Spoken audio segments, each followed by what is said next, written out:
So people that know much more about guitars than I do. I'm still suffering a little bit from lamp-thax, so my nose is running, so shut up about it. I dragged Leslie out of her house on Saturday because my old friend Julie, who's over there, who doesn't want to be in front of the camera, said that her late stepfather, who passed away last year, left a lot of guitars and she has no idea what to do with them and what they're worth. And I'm like, why are you talking to me? I don't know. I have no idea about guitars. But you guys might know about guitars, what they're worth. You might be interested in some of them. So I thought it's a good opportunity to drag Leslie out of the house, drag the camera here, make a video to show you, well, kind of what an avid guitar collector amassed throughout his life. And, you know, one of you guys, just the person that couldn't stop buying guitars and put the whole house full of them, to then leave them to his family who don't know what to do with them. So if you know anything about these, or you might be interested in one of them, you can write an email to 18guitars@henningpauli.com. That is 18guitars@henningpauli.com, which will go directly not to me, because who's got the time? It's going to go to Julie, and then you can talk to Julie about what you know about them, or maybe if you even want one of them. So that's how we're going to do it. And I'm surrounded by many of them. And now we're going to just start somewhere. Show you, and then you go and, you know, do your thing. Where will we start? Should we start over here and then go this way? That leaves you a minute to not do anything. So it's literally crazy. I mean, it kind of looks like at my house. So we're going to start. There's a whole bunch of acoustics and electrics. This is a... I'm just going to say what I see. I don't know. That's a black Takamine 12-string. Probably none of them will be tuned. They've been in here for a while. That's actually almost in tune. So let's see if we can find something. Oh, it's a... let us know what this is. It's an EF381SC.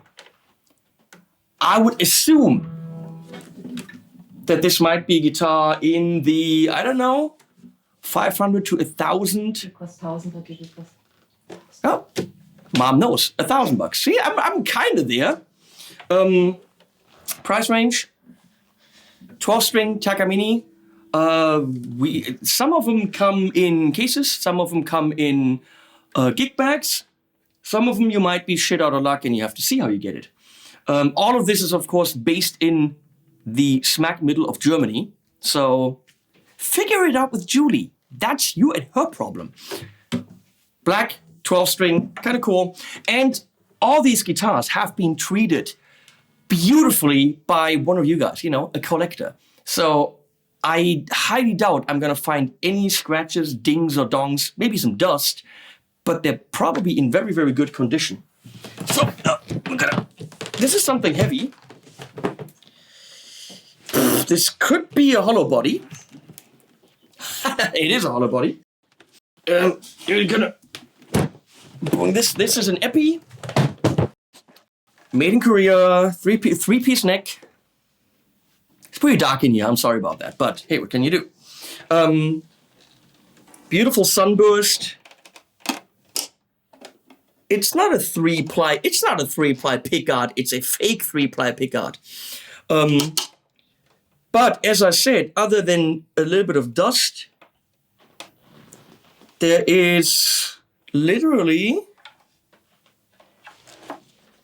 not even any scratches from a belt or anything, even though he clearly played them on a strap. No, he probably took the belts, or maybe he played them naked. Who knows? It's like, how do you not get scratches on this guitar? Look at the inlays. Beautiful triangle in there, but then nothing up here. Frets, of course, I mean, these guitars have a couple of years on them. Frets need a little bit of a polish. That'll take you 10 minutes. Put some new strings on them. So this Epi is a... I literally don't see it anywhere here. You have much more, you know much more about these than I do, because I'm not a G or E fan, as you know.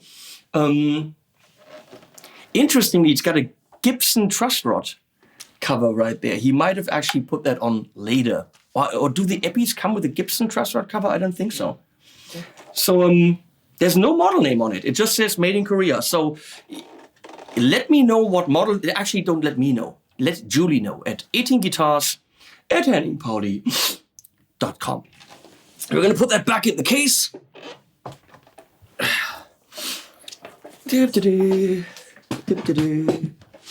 And put that in there and smack this closed. Obviously, this one comes with a case.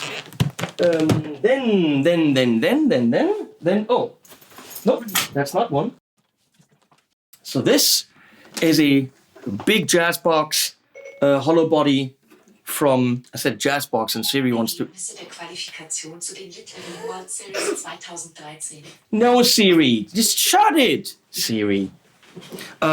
So this is a Stagg, and I think Stagg was the in-house brand of maybe Music Store. One of those stores had an in-house brand called Stagg, I think. So that's definitely a, inexpensive guitar, kind of like where Harley Benton is. This needs a little bit of love. Pickup is kind of fall in a bit, but that's about 3 minutes of work. Again, this is probably a good instrument for someone who wants a hollow body jazz box, but doesn't want to spend a lot of money. Give it a little bit of love. Fix the pickup. I have no idea. This might be in a 200 to 500 euro range. I don't think Stagg was any more than that. But correct me if I'm wrong. It has Stagg branded tuners. So it was all kind of like an in-house thing. It has a beautiful stripe over here. Some coffee stains. You can get these off. Beautiful. Might even be like a fake wooden strip. 3-ply binding. Cream. And again, give it some love. Might be a nice guitar. Might be a nice Christmas gift, for the lady. Who knows? Mixing it up. Thank you, Julie. We still have, look at this. Oh, we have the price on here. We still have the plastic on here and plastic on here. This guy treated his guitars nice. Again, not a scratch on there. I don't know how that's possible. It's an ESP Limited. Nice volute. And of course, Leslie is getting all of that because she's the master of the Zoom. Nice little doohickey there to play. I don't know why they do this, because who does that? I don't know. I don't. This is a great beginner single cut. He paid $373 for that. So if you want look how new this is. He didn't even ever take the little tag off for the coil tap. It's clearly a veneer on it. This is not a too big top, but let's really zoom in on this. It's a beautiful veneer. And other than some, dust on the pickups, this is pretty much a brand spanking new ESP Limited that you might want to get here for a rather neat price. I assume that it didn't come in a gig bag or anything, so I might have to help these people out with some boxes that I have at home. Or just come to Zons and get it yourself. Next. Ooh, that's a pretty neck. Ooh, that's light. Well, obviously because it's an acoustic. From Ibanez. It's an Ibanez AE with an AEQ, whatever that means. Oh, Fishman equipped. It's a Fishman EQ. Even for an acoustic, this is extremely light. No idea what the wood on the back is. It might be tree wood. I have no idea. This is very likely mahogany. Headstock is shafted on right here, which leads us to believe it is a cheaper model. And it is the... Leslie, can you film that in there? Does the light allow that? She's on it. No? No? I can read Ibanez, but you can't read. Here we go. It is the Ibanez AEM. I'm right here and I can't read it. 28-VS-OP-02 because Ibanez names suck. It's a freaking Wi-Fi code. How do I get into your Wi-Fi? Well, it's AM28-VS-OP-02. Of course, if we really want to find out what model that is, we'll just contact Dan from Ibanez, and Dan will pretty much know it by heart because he's a nerd. So, nice acoustic from Ibanez with a beautiful flame maple top. Probably a veneer, I would assume, but it looks really, really cool. Let us know what this is, how much it is, and if you want it. Moving on. This is a giant wooden gound. Is it an S? It's the giant wooden sound. I'm gonna go with that. That's a very inexpensive guitar because it's a giant. This might be a good, this might be a good guitar to leave for the grandkids because it's probably not worth shipping to anyone, I would assume. Yeah. His wife just said, she played it. So this might be a good guitar to not even bother packing up and putting on reverb or something. We hope we don't have to put anything on reverb. We hope you buy them all. That would be the easiest. Here we have a Yamaha, which is cool. And I don't think Yamaha makes these anymore. This needs some spray cleaner and then we're good. I think Yamaha made these around 2000, 2010 maybe. Now Yamaha's back to the Rev Stars and all this. Not a super heavy guitar. It's got a fake binding, so you can see the mahogany here. So it's a mahogany body with a veneer top. 3-position switch. We have no coil tap, but probably 2 individual volumes. Dot inlays. I don't know what the series was called. It's QJL 0013R. That's the serial number. That doesn't help you at all. It's the AES 620. The Yamaha AES. Great. Let's zoom in on this. AES 620. Don't zoom in on my nose. Zoom in on the thing there. Also really cool. Mid-priced single cut, I would assume. Looking at the yellowing on the pickup rings, this probably is, 20 Jahre. I was going to say 15, 20 years old. These were really great guitars and Yamaha doesn't make them anymore. So if you're a fan, look, they have a little bit of a thinner body, string through body with the ferrules here, individual little metal things here, which should probably give you a little bit more attack. Seymour Duncan's, this is probably a good steal if you're into the market for this or you're a Yamaha collector. Moving on. Now we have a Gibson. Of course, you know what I think about it, but let's assume you don't know what I think about Gibson. I looked at this earlier, and this is literally, except for me spitting on it, spotless. It's literally spotless. How do I say that with a lisp? It is flawless. It has no flaw. I don't know how to say things. Look at this body. It's literally flawless. Mahogany neck, obviously the typical no volute Gibson.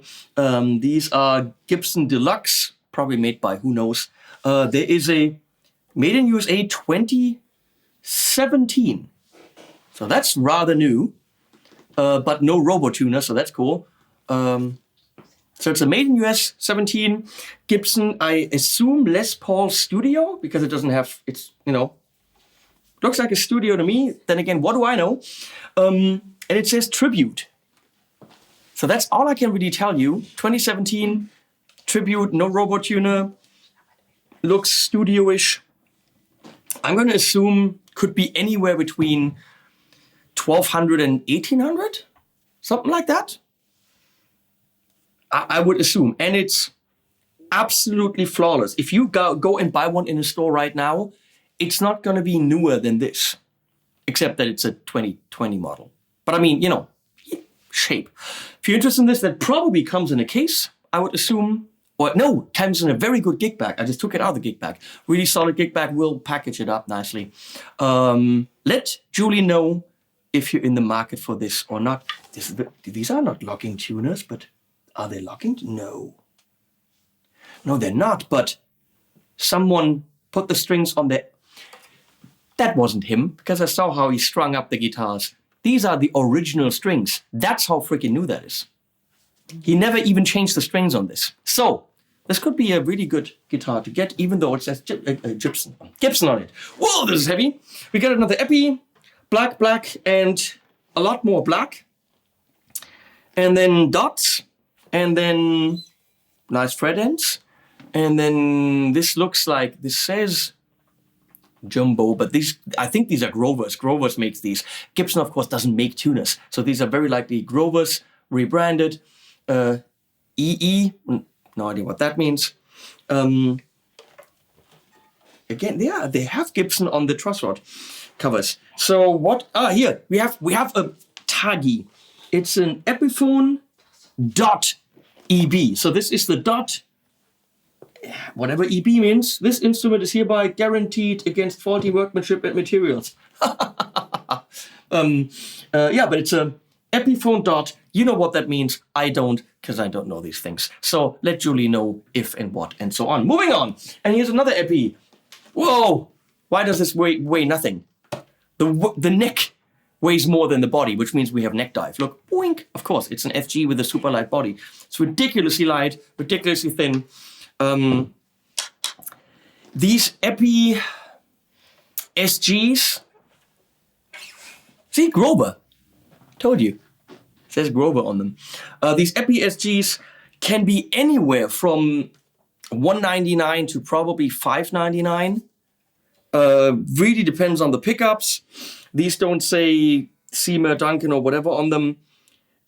Kind of tough to know exactly what that is, because it. Film this. Maybe someone can tell us. Phil McKnight? Phil, come on, you know this shit. Phil McKnight should be doing this video, but he lives in Arizona. Phil would literally know every single detail about any of these guitars. And you can see, I don't. Okay? I don't know the details about my guitar. I don't even know who I am. Where am I? I don't know.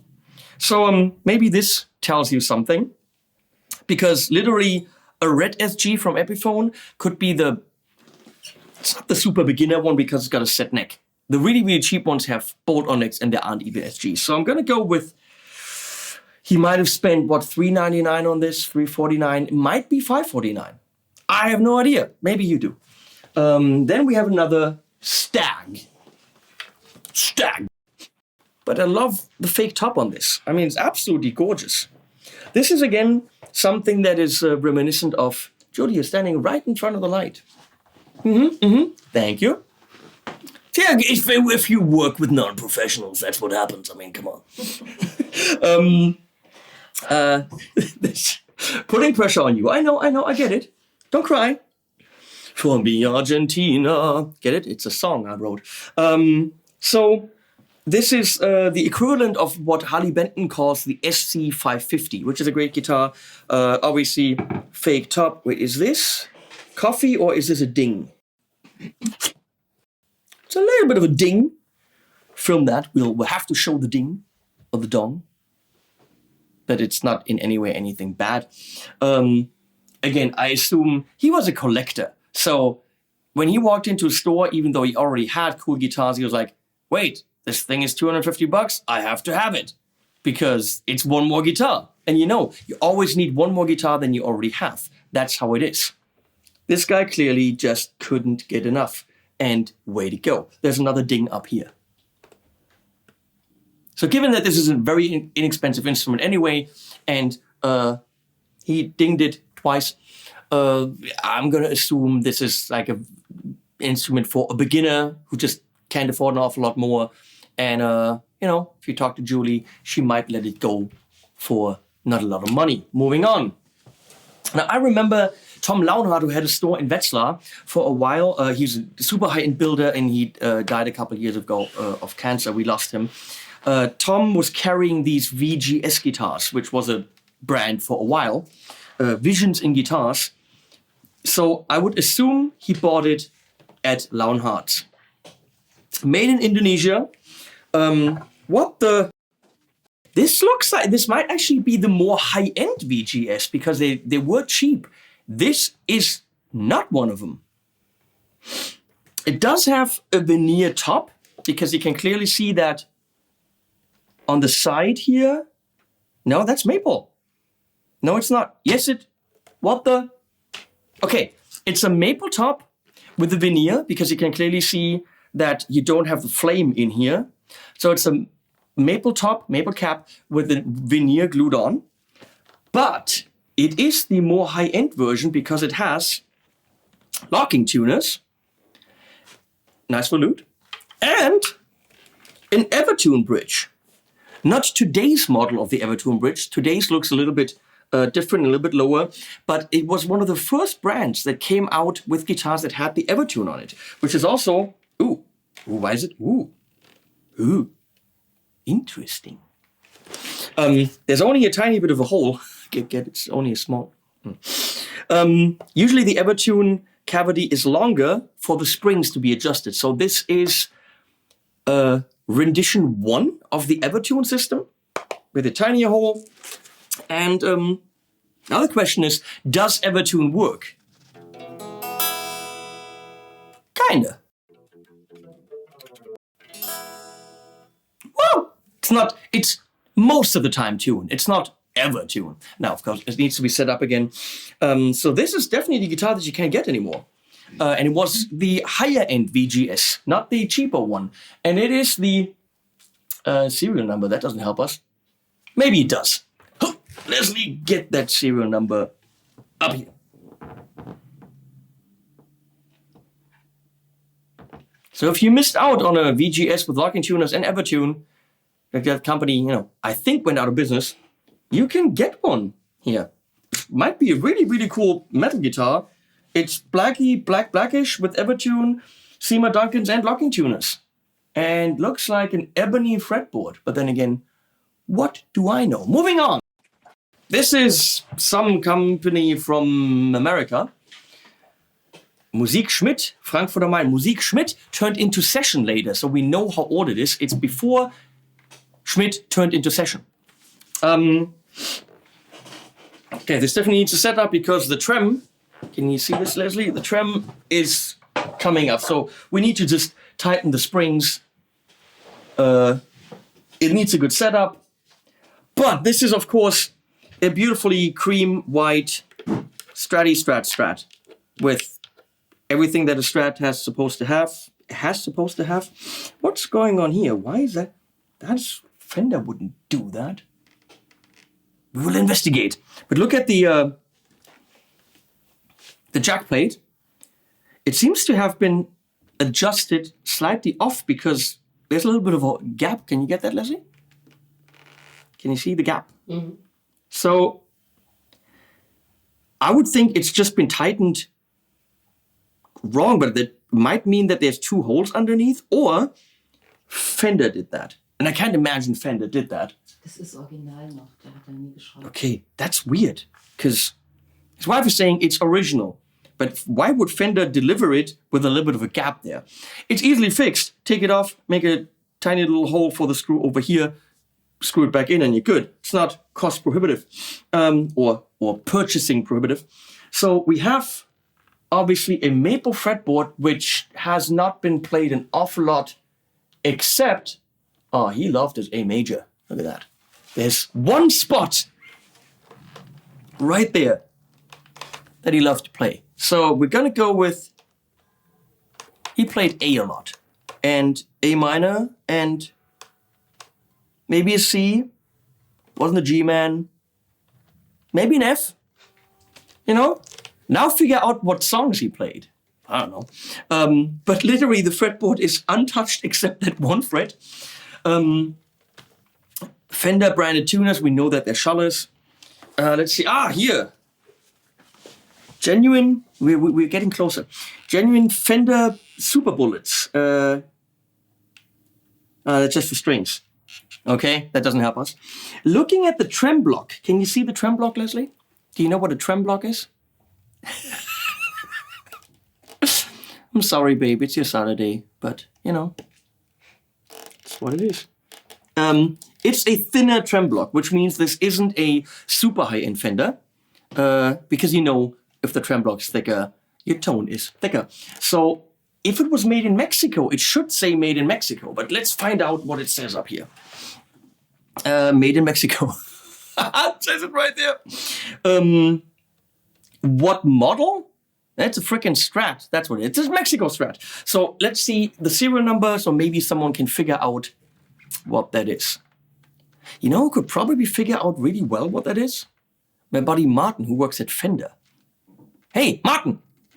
You watching this? You're not watching this. But Martin, if you're watching this, can you go through your stuff in the computer and figure out what this is? You don't need to, because my fans, you guys are nuts anyway. You know this. So, almost brand new, except for the one fret Mexico Strat. Moving on.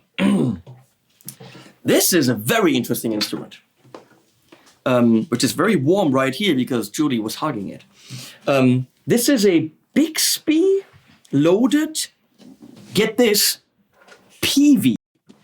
But I can only make some assumptions here. So, my assumption is there is kind of like a signature up here. Do you see this? So this might be a signature model, because why would it have like a squiggly kind of hand signature if it wasn't the signature model for some kind of guitar player? So let me know what this is, because this is hinting at it's a signature model.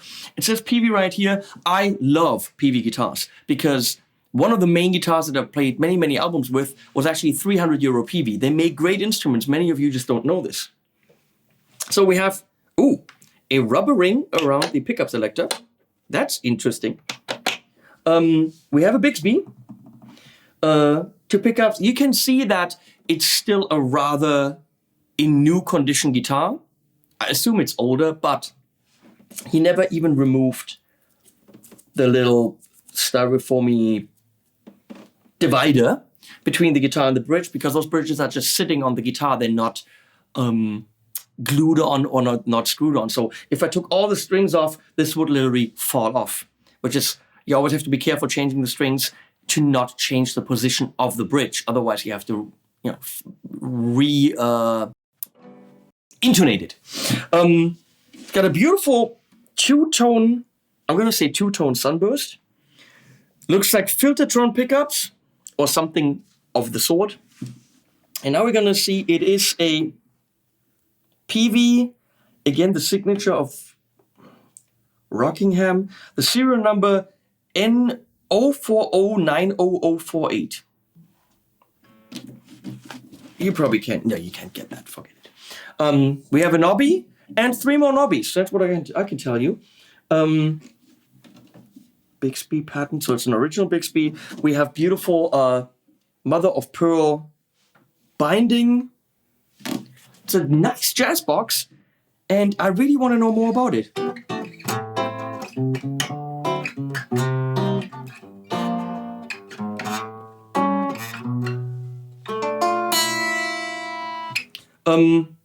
Yeah, let me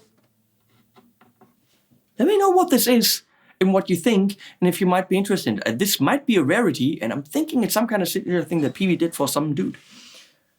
Nice jazz box. Moving on to another Takamine, which could just be the same thing we already had, but it is the same, kind of the same pickup, yes, in 6-string. So here we have the Takamine. Oh wait, this was the, I'll be right with you. The EF381SC, and this is the EF441SCX. Can you get that in there? Probably can't, huh? Leslie only brought her, shabby camera. No? Can't get it? Damn it, now we have to buy a better camera. What can I do? Yeah, it's the EF441SCX. I can read it from here. Why can't you read it? What's wrong with you? No? No? I'm not zoomed in anymore. Okay, good then. We have a Takamine Graph EX preamp. LED switch. I don't know what that is. I would assume the battery might be dead. All black. Musikhaus Sieber. He went everywhere. It's like... Yeah, it was in Melbourne. There was no store that was safe for him, very clearly. He was literally one of you people.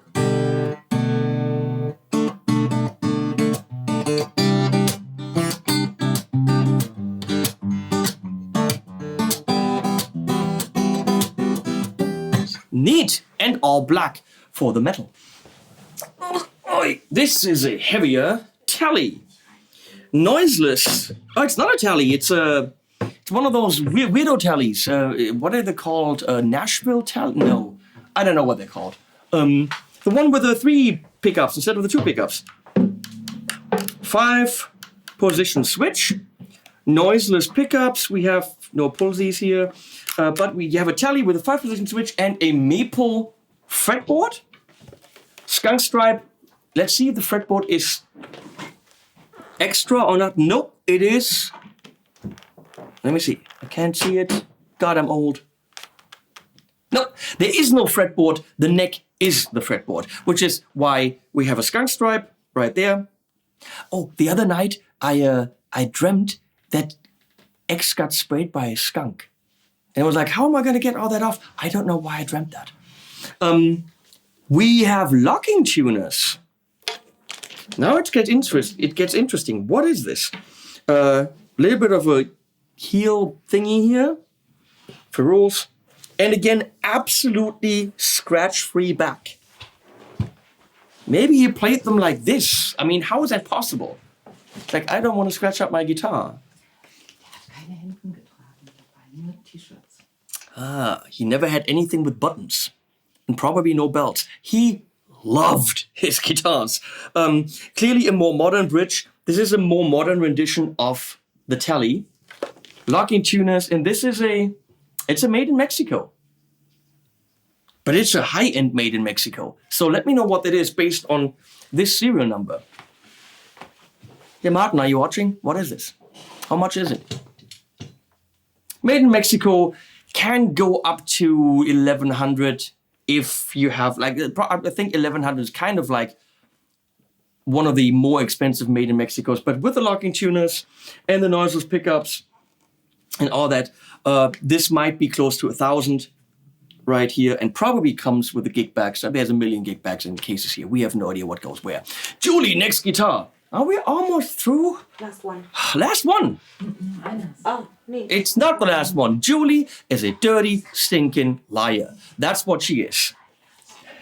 Ibanez Artcore. I can tell you what an Ibanez Artcore is. These are really well done, not super expensive hollow bodies. I really like the Artcore series because it's a lot of value for not a lot of money. This might clock in at a brand new at $380, maybe $450, no more than that. I had an Artcore, a big jazz box, and really liked it. Humbuckers, 3-position switch. For something, it's the Artcore. Now we get to the Ibanez names. AM73, TBR 1201. 1201, could that be 2001? That makes sense. So this is a 20-year-old Artcore, which of course makes it extremely valuable and extremely expensive. Because, I mean, this is a vintage guitar now. I mean, not really. But, I mean, 19 years? For a collector like you? Come on. Volut bought at Schönau in Gießen. Yeah, as I said, among the less expensive Ibanez's, but a really nice guitar. I like that he never went nuts. He didn't want his family to go hungry, which is a good idea. Some of you guys, you buy one super high-end guitar after another. Dave, I don't know, someone. Some people, like Michiel, they buy less expensive guitars. They spend $500 to $1,500, and they buy one and one and one and one after another.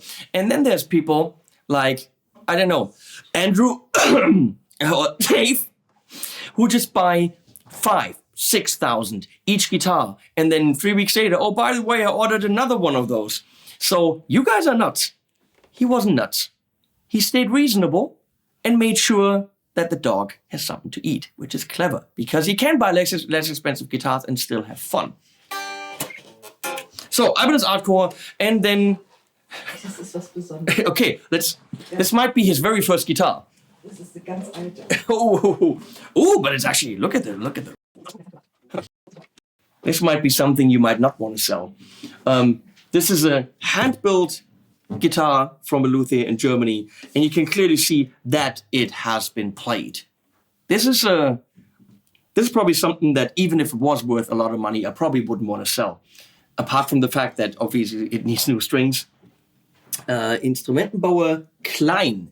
So it's from Instrumentenbauer Luthier Klein in Koblenz. Built in 1966. Now look, if some of you, or one of you says, oh my God, it's a Klein from 1966 and wants to trade in his brand new Mercedes, we'll also take Ferraris and Lamborghinis, then why not? It has a 0 fret up here. It also has serious rust damage up here. Okay, the strings are also from 1966 and should probably be replaced at some point. But this is a very high-end classical guitar.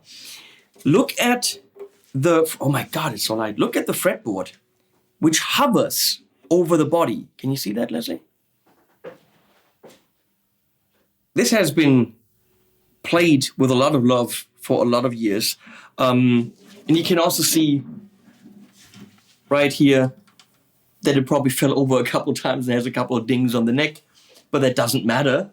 It's got a 5-piece neck with probably a hard maple in the middle and 2 strips of mahogany. And then look at the amazing flame maple on the outside. This is probably Sitka spruce, as they all are, but insane maple on the outside, and the back is also a beautiful piece of flame maple. I would assume that getting this built nowadays from a luthier with these specs and all this stuff, I don't know, this could be anywhere between 3 and 10 grand. I mean, who knows? I don't know this particular luthier, but getting a high-end nylon string build is a lot of money. So if you know anything about Klein from Koblenz, then please let me know, let Julie know what this could be worth. And again, I think they probably would only part with this for a brand new Lamborghini. I mean, otherwise, there's a lot of memory in this piece. Unless it's really just a beautiful orange new Hurricane or something, it's not worth it. So if you have a brand new Lamborghini, but you'd rather have a Klein from Koblenz from 1966, talk to Julie. You want a Lamborghini, right? She's like, Yes. okay, I can drive to school in that. I would also take well-educated kids. Well-educated kids? Yes. No, see, one is realistic, the other one not. The Lamborghini is much more realistic. Okay, was that it? Mm-hmm, yes. Hey, piece of cake. Only 8. Was it really 18 guitars? Because now we made the email address 18 guitars. Should we count? Ich weiß nicht. 1, 2, 3, 4, 5, 6, 7, 8, 9, 10, 11, 12, 13, 14, 15, 16, 17. There's probably another one somewhere. Somewhere we're missing a guitar.